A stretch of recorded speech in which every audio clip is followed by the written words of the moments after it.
어느 사람이 유명해지고 싶어서 개미를 길렀습니다. 개미를 그냥 키운 게 아니고 개미를 훈련을 시키기 시작했습니다. 개미에게 훈련시킨 것은 춤추는 훈련입니다. 보이시는가 모르겠네. 제가 아침에 보니까 잘 안 보이더라고요. 이렇게 웅둥이를 흔드는 겁니다. 이렇게. 요 훈련을 시켰는데 7년 동안 했다고 합니다. 열심히 했습니다. 사람들이 저 사람 미쳤다고 그래서 정신병원에도 잠시 갔다 오기도 했습니다. 마침내 이제 개미가 춤을 추기 시작했습니다. 주인이 시키면 공둥이를 춤을 추기 시작한 겁니다. 성공했습니다. 이 남자는 이 놀라운 사실을 이제 신문사에 알리려고 가다가 배가 고팠습니다. 식당에 들어갔습니다. 주문을 하고 뭘 할까요? 음식을 가져오는 종업원에게 이 개미를 꼭 자랑하고 싶었습니다. 자랑하고 싶어서 자기가 성냥갑 속에 넣어갔는데 성냥갑 속에 넣었던 개미를 다 꺼내가지고 종업을 불렀습니다. 그리고 이렇게 이야기했습니다. 이 개미 좀 보십시오. 라고 하자 종업원이 어떻게 했을까요? 종업원이 아저씨 미안합니다 하고 손들고 꽉 눌러 죽여버렸습니다. 이런 엄청난 일이 있나. 몇 년 동안 했던 것이 헛수고가 됐습니까? 7년 동안 웅둥이 흔드는 훈련을 시켰는데 헛수고가 되었습니다. 종업원 생각이 어떤 생각입니까? 식탁 위에 개미가 올라갔으니까 미안하다고 빨리 치워준다고 딱 눌렀는데 안타까운 순간입니다. 순식간에 이 남자의 7년간의 노력이 날아가 버렸습니다. 이 이야기가 마광수 교수의 상상놀이라는 책, 그 중에 세상에서 제일 허무한 이야기라는 부분에 나온다고 합니다. 참 7년 동안 열심히 쇠가 빠지게 노력했는데 한순간에 죽어버렸습니다. 이런 안타까운 일이 있나. 쓸모없는 것에 인생을 걸고 가치 없는 것에 자신의 가치를 쏟아붓는 사람들도 있습니다. 시간이 지나고 나면 다 부질없는 저는 왜 했을까 하는 생각이 들고 후회할 때도 있습니다. 우리가 신경 쓰고 집착하는 많은 것들이 시간이 지나고 나면 왜 그랬을까 하는 생각이 듭니다. 어릴 적에 여러분 딱지치기 해보셨습니까? 구슬치기 해보셨습니까? 얼마나 큰 행복입니까? 이만큼 모으면 뭔가 다 얻은 것처럼 생각되지만 그 딱지 어디가 있을까요? 그 구슬은 어디가 있을까요? 아무리 찾아봐도 우리 집에 없습니다. 아무리 찾아봐도 없습니다. 우리가 이런 삶을 많이 살아가고 있는 것 같습니다. 우리는 어떤 것에 중요한 가치를 두고 살아가야 할까요? 우리 예수쟁이는 어떤 것에 가치를 두고 살아가야 될까? 예수쟁이는 믿음을 따라 살아가는 사람 아니겠습니까? 믿음을 따라. 몇 주 동안 계속 이야기되는 말씀입니다. 믿음은 죄인인 나는 스스로 구원할 수 없기 때문에 하나님께서 예수님을 통해서 만들어 놓으신 구원의 선물을 주셔서 우리가 가지고 있는 것입니다. 예수님께서 나의 죄를 지고 십자가에 죽으심으로 나의 죄값을 치르시고 또 부활하셔서 만들어 놓으신 구원을 선물로 주셨는데 우리가 그것을 받아 누리기만 하면 되는 것입니다. 선물은 그냥 받으면 되는 것입니다. 특별히 따질 필요가 없습니다. 선물 받고 이렇게 생각할 수 있습니다. 내가 뭔가 잘했으니까 저 사람이 선물을 주지. 내가 무엇인가 가졌기 때문에 선물을 주지. 내가 능력이 되니까 선물을 주는 거 아이가? 이렇게 생각해 보셨습니까? 근데 이 선물을 받으면서 대부분은 이렇게 생각을 잘 안 하는데 이상하게도 우리 예수쟁이들은 하나님께서 주신 선물을 받으면서 우리는 이런 생각합니다. 하나님께서 내게 뭔가 있으니까 주는 거 아이가? 내가 뭔가 잘했으니까 교회 열심히 나왔으니까 구원의 선물을 줬지 라고 이야기한다면 그것은 하나님을 무시하는 것이 되는 것입니다. 주신 선물은 공짜로 그냥 받아서 누리면 되는 것입니다. 제가 여러분에게 오늘 선물을 하나씩 드릴 겁니다. 그걸 왜 주는 걸까요? 그냥 주고 싶어서 주는 겁니다. 가실 때 떡을 하나씩 드립니다. 어떻게? 떡을 받으실랍니까? 마실랍니까? 고민하시고 받기 싫으면 안 받으셔도 됩니다. 선물을 그냥 받으면 되는 것입니다. 공짜로 주는 겁니다. 우리는 하나님이 주신 구원의 선물을 공짜로 받고 그것을 누리면 됩니다. 그리고 그 믿음 위에 하나님을 신뢰하고 말씀대로 살기를 힘쓰는 사람이 예수쟁이들 아니겠습니까? 모든 것을 경험한 솔로몬이 그의 말년에 이렇게 고백했습니다. 같이 읽어보겠습니다. 일의 결국을 다 들었으니 하나님을 경외하고 그의 명령들을 지킬지어다. 이것이 모든 사람의 본분이니라. 하나님은 모든 행위와 모든 은밀한 일을 선악간에 심판하시리라. 아멘.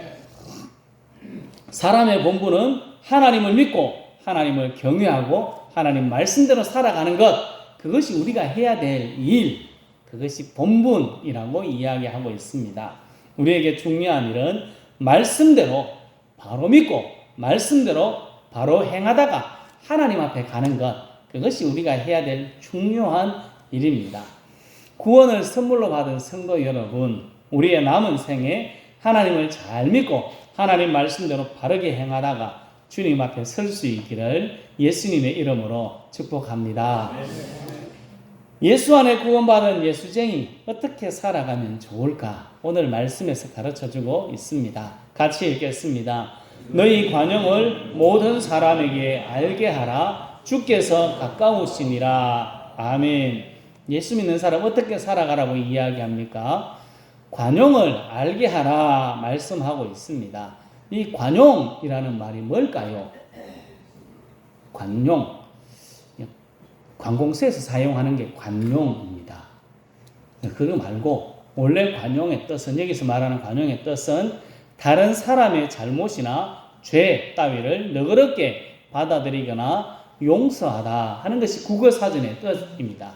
헬라어의 뜻은 온화하다, 너그럽다 하는 뜻입니다.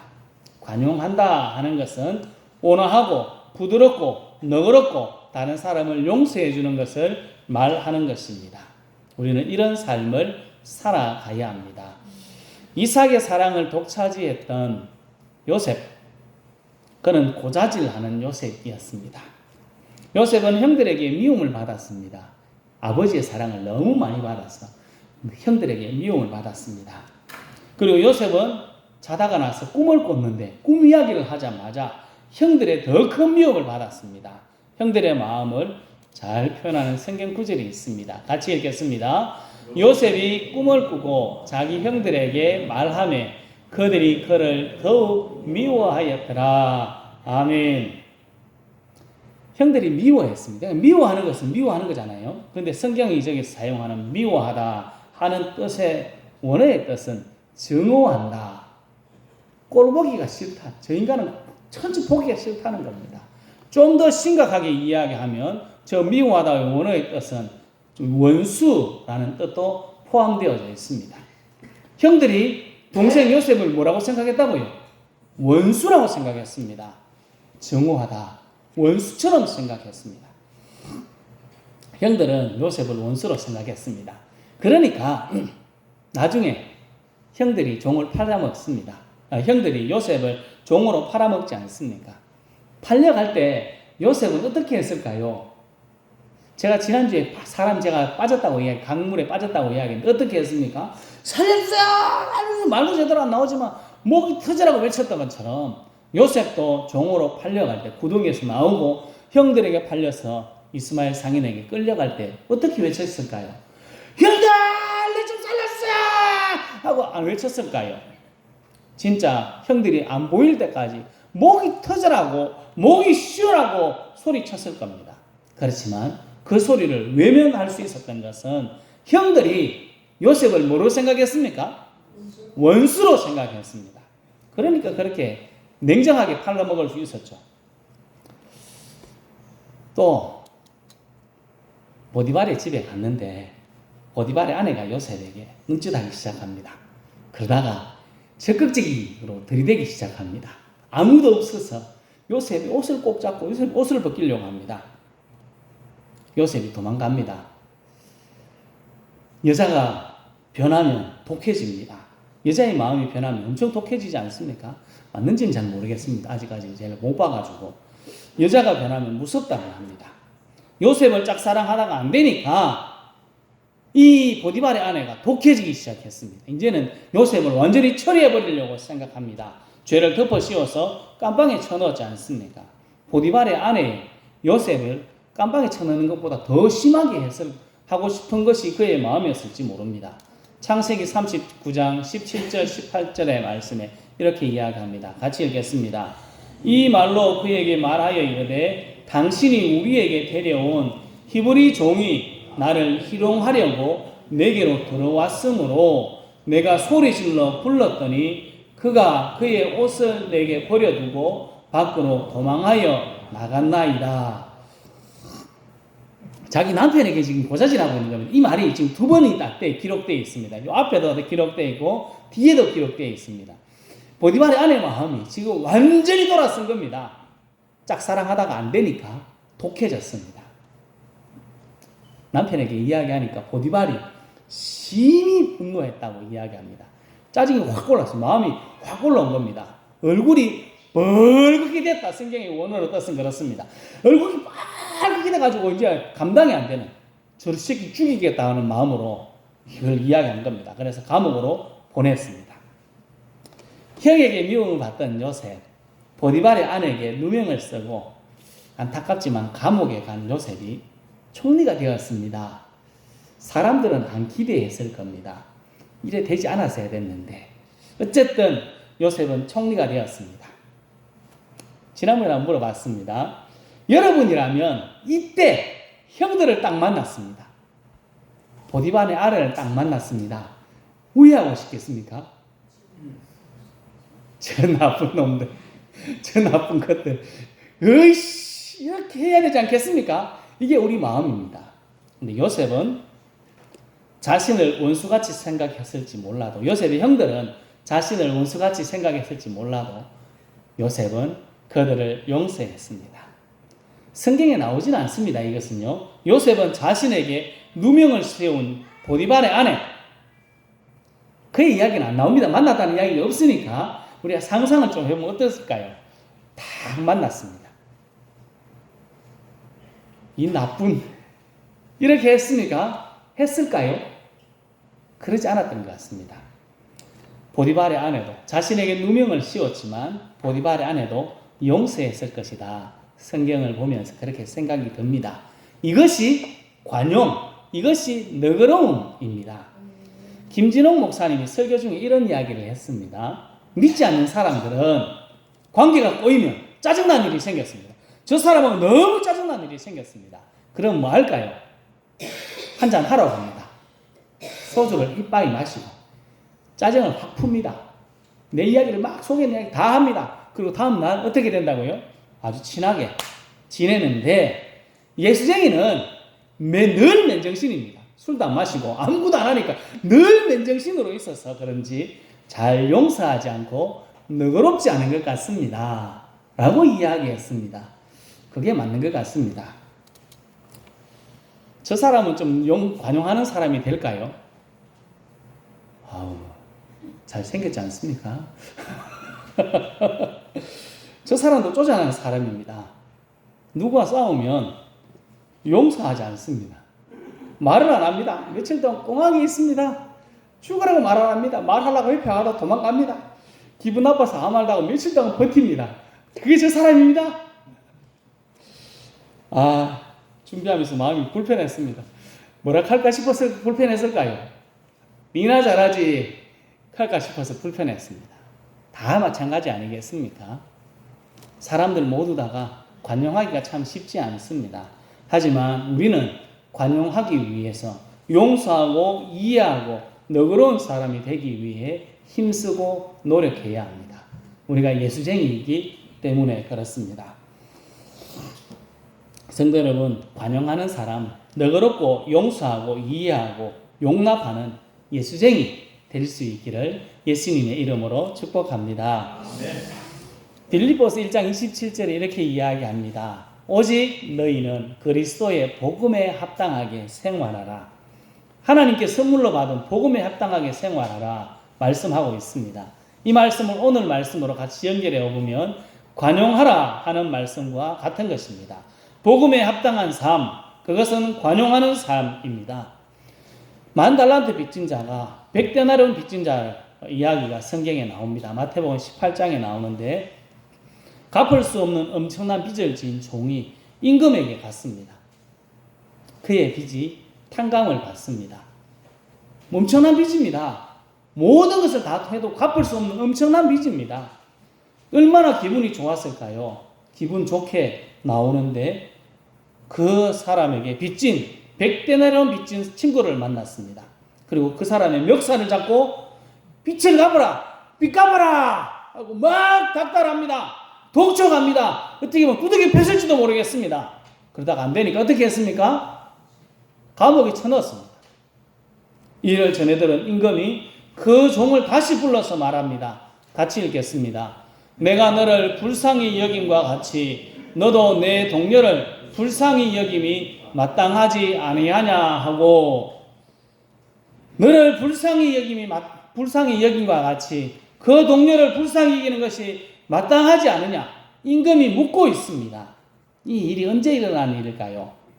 이 마태복음 18장의 이야기를 딱 기록하면 제일 처음 나오는 이야기가 종들을 결산할 때 일어난 일이라고 말합니다. 하나님 앞에 섰을 때라고 말할 수 있는 것입니다. 우리 주님께서 우리들에게 이렇게 말씀합니다. 너희 관용을 모든 사람에게 알게 하라. 주께서 가까우심이라.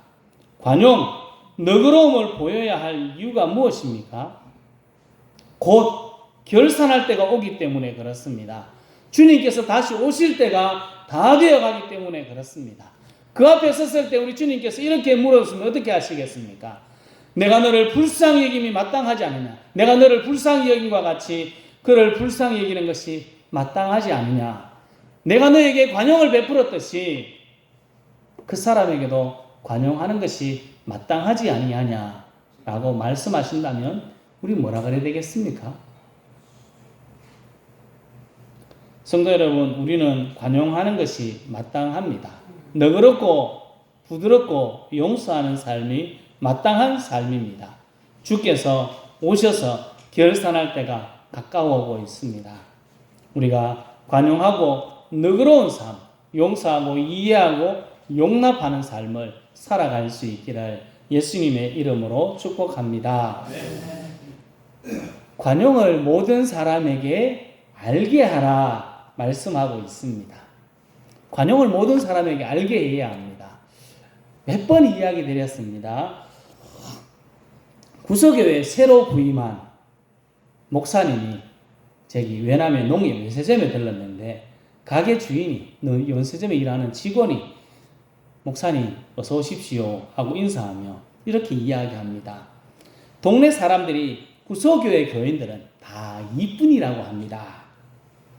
구석의 성들은 다 이쁘다고 이야기합니다. 제가 들었을 때 기분이 어땠을까요? 기분이 억수로 좋았습니다. 그래서 물었습니다. 왜 그렇습니까?